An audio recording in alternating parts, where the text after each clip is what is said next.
பயறு வகை பயிர்களில் அதிக மகசூல் பெற இலை வழி ஊட்டச்சத்தை தமிழ்நாடு வேளாண்மை பல்கலைக்கழகம் அறிமுகப்படுத்தியுள்ளது.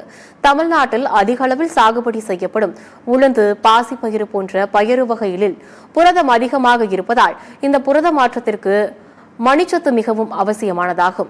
இந்த மணிச்சத்து பூமியிலிருந்து கிடைப்பதை விட எளிதில் இலை மூலம் கிடைக்கிறது. செடிகள் பூத்த பிறகு இலைகளில் உற்பத்தியாகும் மாவு சத்தே விதைகளில் சேமிக்கப்படுகிறது. மேலும் பயிர்கள் பூத்த பிறகு வேர்களிலிருந்தும் பூமியிலிருந்தும் சத்துக்கள் எடுக்கும் தன்மை குறைந்து வருகிறது. இதனை கருத்தில் கொண்டு தமிழ்நாடு வேளாண்மை பல்கலைக்கழகத்தின் பயிர் வினையியல் துறை பயிர்களுக்கு தேவையான ஊட்டச்சத்துக்கள் மற்றும் வளர்ச்சி ஊக்குகள் கலந்த பயறு ஓண்டர் என்ற ஒரு பூஸ்டரை வெளியிட்டுள்ளது. இதில் பயிர்களுக்கு தேவையான பேரூட்டச்சத்துக்கள், நுண்ணூட்டச்சத்துக்கள், வளர்ச்சி ஊச்சிகள் சரி விகிதத்தில் அமைந்துள்ளது. இதில் உள்ள தழைச்சத்து இலைகளை பச்சையாக வைத்திருப்பது அதிக மாவுச்சத்திற்கு உதவுகிறது. இதில் உள்ள மணிச்சத்து புரத மாற்றத்திற்கு உதவி செய்கிறது. மேலும் இதில் உள்ள சாம்பல் சத்து பயிரில் பூச்சி, நோய் எதிர்ப்பு சக்தி மற்றும் மணியின் எடையை கூட்ட உதவுகிறது. பயறு ஓண்டர் பூஸ்டரில் உள்ள வளர்ச்சி ஊக்க பூச்சிகள் உதிர்வதை தடுத்து அதிக காய்பிடிக்க உதவும் என்று தெரிவிக்கப்பட்டுள்ளது.